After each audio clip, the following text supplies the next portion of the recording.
Olá pessoal, vamos ao nosso estudo bíblico. Nesta oportunidade vamos estudar Carta aos Hebreus, capítulo 4, do verso 1 até o verso 3. Entendendo que essa parte ela vai até o versículo 11, mas iniciou no versículo 12 do capítulo 3 como explicação, aplicação, atualização do Salmo de número 95, citado antes, no verso 7 ao 11 do capítulo 3, que é uma continuidade daquilo que já vinha sendo abordado no capítulo 3, a partir do versículo 1, na comparação entre Jesus e Moisés. Assim, o autor nos apresenta um modelo como era feita a pregação nas comunidades primitivas do primeiro século, em que se tomava um trecho do Antigo Testamento e explicava-o atualizando para a vida da igreja.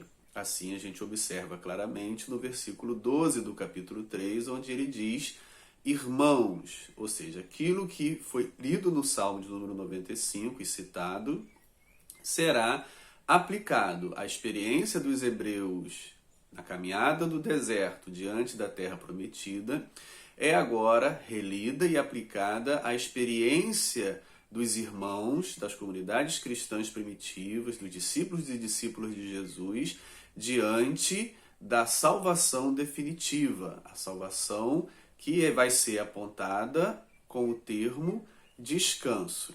Agora, no capítulo 4, depois de já ter abordado algumas características semelhantes entre a experiência dos hebreus no deserto e a experiência dos cristãos, ele vai desenvolver na sua explicação o sentido atualizado do repouso, tomando desde Gênesis capítulo 2, verso 2, onde Deus, após criar, realizar toda a criação, descansa, entra no seu descanso, para Números também, capítulo 12, 13 ao 14, onde fala sobre a terra prometida como um descanso prometido por Deus aos hebreus outrora escravos no Egito, e depois no próprio Salmo 95, em que ele atribui a Davi, muito tempo depois de Josué, aponta que ainda resta no hoje, utilizado no Salmo, um repouso para o povo de Deus. Assim, agora, nesses 3 versículos que vamos abordar, ele vai desenvolver o sentido e aplicação desse repouso, que será mostrado para nós nos versos até o 11, que se aplica à salvação definitiva. A salvação definitiva realizada na ressurreição dos mortos, naquela condição plena que só Jesus até o momento entrou, que ele vai apontar, por exemplo, mais adiante, no verso 11, aquele que entrou, apontando para Jesus, que vamos abordar mais adiante. Assim, o versículo 1 do capítulo 4 diz: temamos, ou seja, tenhamos cuidado, portanto, que, sendo-nos deixada a promessa de entrar no descanso de Deus, suceda parecer que algum de vós tenha falhado. Bem, à primeira vista nesse versículo, ele apresenta o descanso de Deus como uma promessa a ser cumprida de forma plena, quando ele diz: sendo-nos deixada a promessa de entrar no descanso, então temos esta promessa que vai se realizar no futuro, ou seja, a promessa ainda não se realizou de forma plena. O que temos é a garantia, o penhor, o Espírito em nós que nos dá a garantia da promessa, mas a promessa ainda não se realizou de forma plena. Por isso ela é apontada como promessa e, ao fazer isso, o autor a desloca para um futuro próximo. Então ele diz: tomemos cuidado para que alguns pensem ou pareçam que tenham falhado ao entrar ou realizar ou receber a promessa.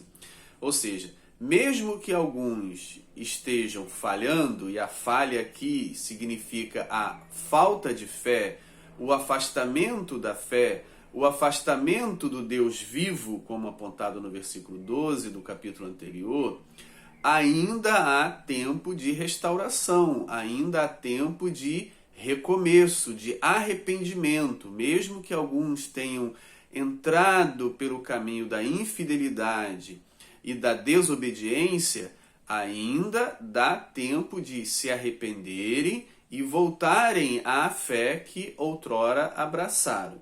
Então, ele diz: temamos, portanto, que, sendo-nos deixada a promessa de entrar no descanso de Deus, possa parecer, que algum de vós tenha falhado. Ou seja, mesmo que pareça, ainda pode ser revertido. E essa falha, como já disse, se refere à negligência da salvação, ao afastamento do Deus vivo, a exemplo dos hebreus do deserto que ele toma. Diante da terra prometida, mostram-se incrédulos para tomar posse. Assim, os cristãos, diante da porta da entrada na salvação plena, podem mostrar-se infiéis e incrédulos desobedientes. Continua. Então, fica claro no versículo 1 que a expressão entrar no descanso é uma promessa. E como promessa, está adiante a ser realizada de forma plena. Versículo 2. Porque também a nós foram anunciadas as boas novas, como se deu com eles. Volta-se a fazer a comparação entre os hebreus no deserto, diante da terra prometida, e os cristãos, agora no século I de nossa era, como discípulos e discípulos de Jesus nas comunidades cristãs. Assim como os hebreus receberam o anúncio da boa notícia, qual era a boa notícia? Vocês são escravos e vocês se tornarão livres. Vocês trabalham como escravos, sem ser donos de nada, e vocês vão possuir uma terra e nela serão livres. Plantarão, colherão, estarão livres para viver a sua vida e construir a sua família de forma plena. Então, essa era a boa notícia. Qual é a boa notícia para nós? Aplicada, relida, não é possuir uma terra, não é plantar e colher. Ele se refere à salvação definitiva, à paz plena junto a Deus na eternidade, na nova vida, na ressurreição dos mortos no novo corpo. Então é feita essa atualização. Enquanto aos hebreus o descanso tinha um sentido, para a comunidade cristã tem outro sentido. Então, eles ouviram as boas novas, nós também ouvimos as boas novas. Mas a palavra que ouviram não lhes aproveitou, visto não ter sido acompanhada pela fé naqueles que a ouviram. Ou seja, eles ouviram, nós ouvimos. O que vai determinar a eficácia dessa audição da boa notícia? A fé. Eles não tiveram a fé perseverante e corre o risco das comunidades cristãs também não terem a fé perseverante. É muito importante observarmos que qual seria o sentido de fé para uma comunidade que já crê. Lembre-se, ele está falando aos irmãos, como diz no versículo 12, capítulo 3. É a igreja que ele está escrevendo.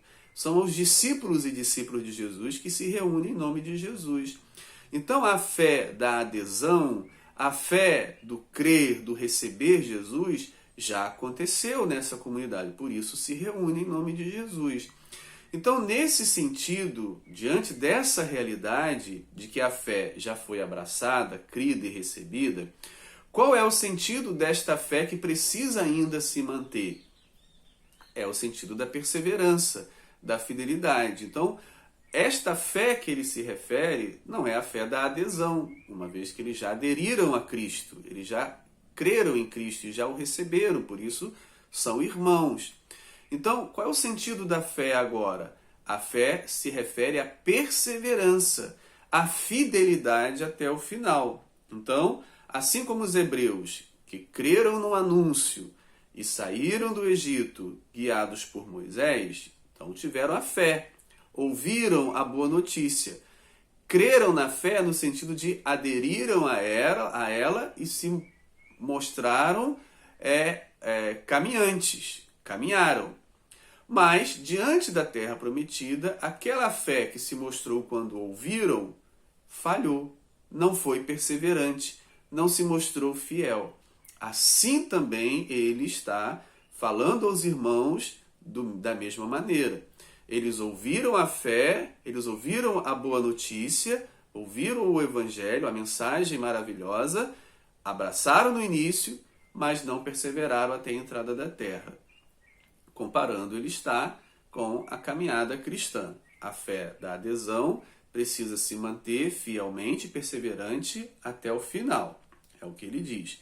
Então, não foi acompanhada pela fé, a fé perseverante, a fé fiel até o final, naqueles que a ouviram primariamente. Então, a situação é parecida na comparação que ele faz. Aí chegamos ao verso 3. Nós, porém, que cremos, entramos no descanso, conforme Deus tem dito. Bem, aqui nos deparamos com uma dificuldade interpretativa. Uma vez que ele está apresentando o descanso como uma promessa a ser cumprida, ou seja, colocando no futuro, e isso vai ser repetido no verso 9, essa ideia de que o descanso está no futuro, por exemplo, no verso 9 será dito: portanto, resta um repouso para o povo de Deus. Assim como Davi, falando no Salmo depois de Josué, ainda restava um descanso, assim agora a igreja resta entrar no descanso. Então o descanso está no futuro. Também no versículo 11 reafirma a ideia de que o descanso está no nosso futuro. Verso 11 diz: esforcemo-nos, pois, por entrar naquele descanso.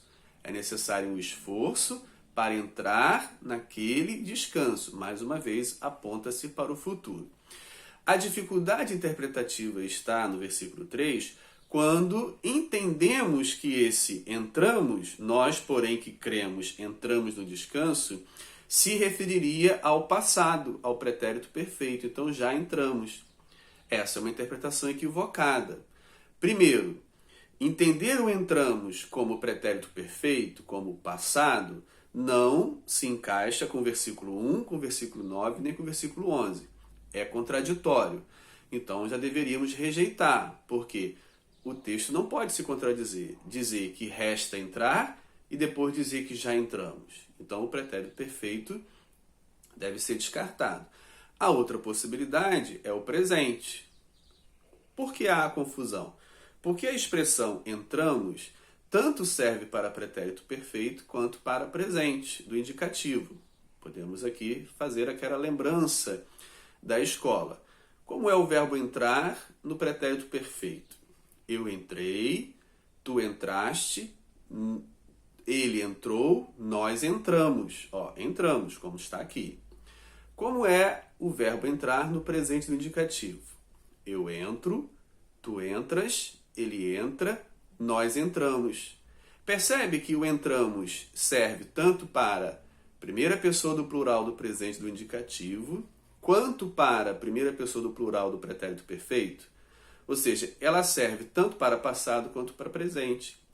Diante disso, precisamos de escolher qual é o sentido. É passado ou é presente? No contexto, é presente, porque não pode ser passado. O que está mais próximo ao futuro é o presente e não o passado. Então a opção seria presente.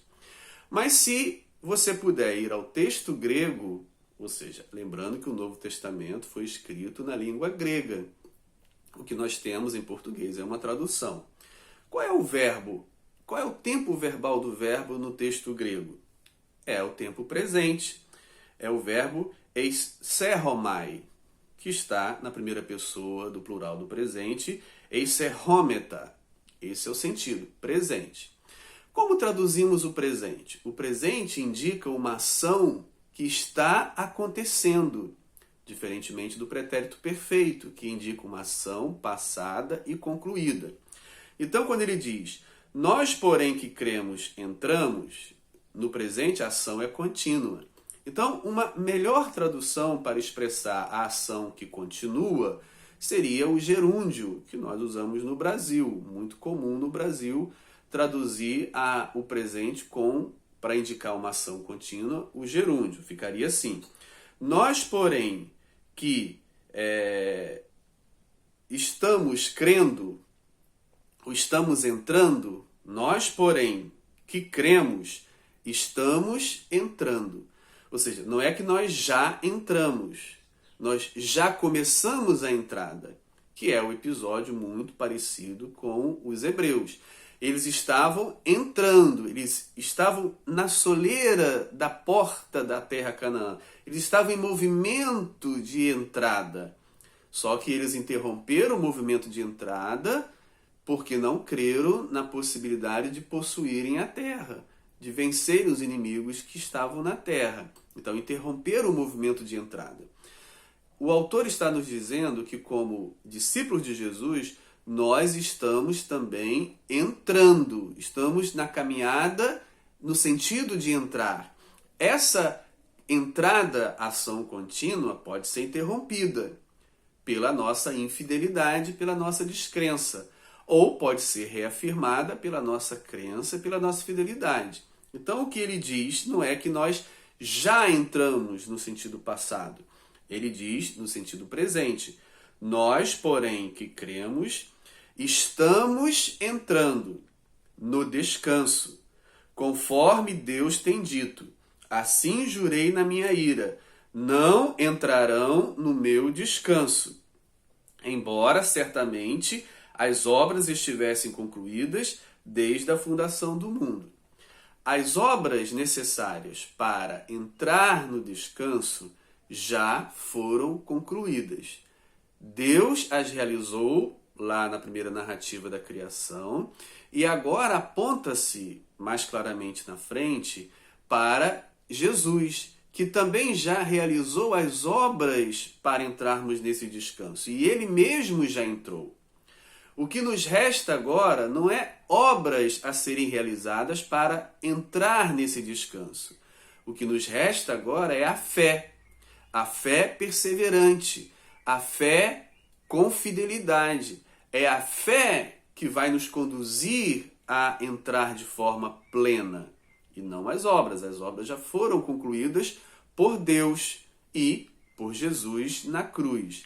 Então, o que ele mostra para nós nesse versículo 3 está coafirmado com aquilo que diz em todo o trecho até o versículo 11. A promessa aponta para o futuro.